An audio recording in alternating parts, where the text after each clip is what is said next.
সরবরাহ বাড়ায় গ্যাস সংকট কেটে যাওয়ার ইঙ্গিত পাওয়া যাচ্ছে।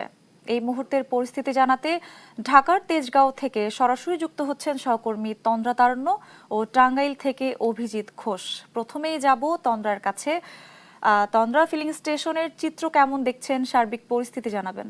সঞ্জিদা, গত কয়েক সপ্তাহ ধরে আমরা যেমনটা দেখেছি যে প্রচণ্ড ভোগান্তির মধ্য দিয়ে গিয়েছে প্রত্যেকটি গ্রাহক চালক যারা আছেন তারা ঘন্টার পর ঘন্টা লাইনে দাঁড়িয়ে থেকেছেন। তবে আজকের চিত্র কিন্তু অনেকটাই ভিন্ন এবং আজকে কিন্তু যে লাইনের যে অপেক্ষা সেটি কিন্তু অনেকটাই কমে এসেছে এবং যে গাড়িগুলো অনেকক্ষণ আমরা দেখেছি যে প্রায় 4 থেকে 5 ঘন্টা তাদের অপেক্ষা করতে হতো, সেখানে আজকে 1 ঘন্টা অপেক্ষা করেই তারা গ্যাস পাচ্ছেন, যার কারণে তারা কিন্তু তাদের যে রোজগারের যে ব্যাপারটি প্রতিদিনের নিত্যদিনের যে আয়, সেখানেও যে একটি ক্ষতিগ্রস্ত তারা হচ্ছিলেন সেটিও কিন্তু কিছুটা স্বাভাবিকের দিকে ফিরতে শুরু করেছে।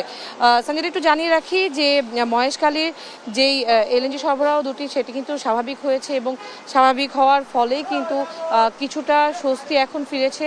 আগে যেখানে প্রেশার থাকতো অনেক কম, সেই তুলনায় গত কয়েক সপ্তাহের তুলনায় এখন কিন্তু আসলে সেই প্রেশার কিছুটা হলেও বেড়েছে। আগে যদি 70 বা 80-র মতো প্রেশার থাকতো, এখন সেখানে 150-র মতো প্রেশার তারা পাচ্ছেন।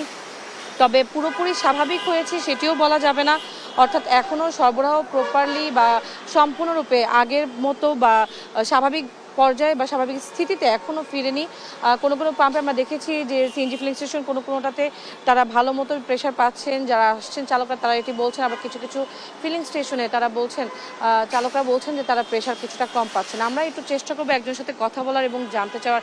ভাইয়া, আজকে কতক্ষণ ধরে লাইনে অপেক্ষা করতে হয়েছে এবং গতকাল থেকে যেহেতু সরবরাহ কিছুটা হলেও স্বাভাবিক হয়েছে, আজকে প্রেশার কেমন পাচ্ছেন একটু আমাদের জানাবেন। প্রেশার তো এখন আমি বলতে পারতেছি না যে প্রেশার কেমন পাচ্ছি, এটা শেষ হলে বুঝতে পারবো যে কত প্রেশার পাচ্ছি। 120। আমি 1 ঘন্টার মতন লাইনে ছিলাম, তো গতকালকে চেয়ে আজকে প্রেশার একটু ভালো পাচ্ছি এবং লাইনও কম পাচ্ছি। কি প্রত্যাশা যে এরকমই থাকুক? বা আমাদের প্রত্যাশা যে স্বাভাবিক হবে ইনশাআল্লাহ। হয়তো এখন একটু সমস্যা আছে, এটা সবাই জানে, তবে এটা হয়তো স্বাভাবিক হবে। ধন্যবাদ আপনাকে। যেমনটা বলছিল সঞ্জিদা, এখন পর্যন্ত কিন্তু যদি বলি যে প্রত্যেকটি ফিলিং স্টেশনের চিত্রই এখন একরকম এবং সব জায়গায় দেখা যাচ্ছে যে সরবরাহ যেহেতু স্বাভাবিক দিকে যাচ্ছে, যেই দীর্ঘ অপেক্ষার যে লাইনের যে প্রেশার ছিল সেটি কমেছে, ফলে ফিলিং স্টেশন কর্মী যারা আছেন তারাও আসলে স্বস্তিতে গ্যাস সরবরাহ করতে পারছেন। তো সঞ্জিদা, এই ছিল আমার কাছে রাজধানী থেকে সর্বশেষ।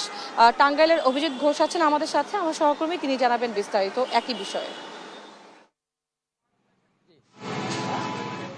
জি তন্দ্রা, ঢাকার মতোই আসলে টাঙ্গাইলেও এই গ্যাস সরবরাহ স্বাভাবিকই হয়েছে, যেটি তিতাস কর্তৃপক্ষ বলছেন যে গতকাল রাত থেকেই এই গ্যাস পাম্পগুলোতে স্বাভাবিকভাবেই এই গ্যাস দেওয়া হচ্ছে। যদিও সকাল থেকেই আপনি কয়েকটি গ্যাস পাম্পে গিয়ে দেখেছি যে অধিকাংশ পাম্পে আসলে তেমন ধরনের যে গাড়ির সারি সেটি নেই, যেটি গতকালকে দেখেছিলাম যে এই যে গাড়ির সারি ছিল এবং হচ্ছে যে পরিবহনগুলো ছিল সেই পরিবহনগুলো কিন্তু এখন নেই বললেই চলে। তবে 2-1টি পাম্পে যেগুলোতে একটু গ্যাসের চাপ বেশি রয়েছে সেগুলো পাম্পে মূলত কিছু পরিবহনের সংখ্যা বেশি থাকলেও অন্যান্য যে গ্যাস পাম্পগুলো রয়েছে সেগুলোতে স্বাভাবিকভাবেই চালকরা গ্যাস নিতে পারছেন। তবে এইটি যে গ্যাসের যে সংকট তৈরি হয়েছিল কয়েক সপ্তাহ ধরে সেটি এখন কেটে গিয়েছে। তারপরেও হচ্ছে যে এই যে গ্যাসের যে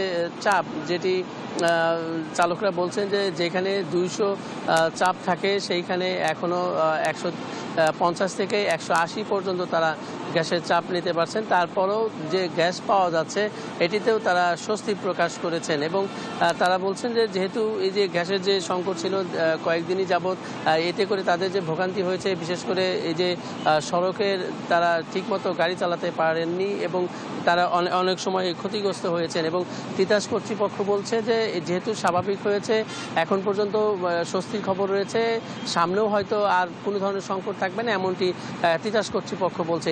এবং এই যে গ্যাসের যে সংকট ছিল এই কারণে কিন্তু টাঙ্গাইলের যে শিল্প কারখানা সেটিতেও কিন্তু উৎপাদন ব্যাহত ছিল। এই ছিল টাঙ্গাইলের গ্যাস সংকট নিয়ে আমার কাছে সর্বশেষ।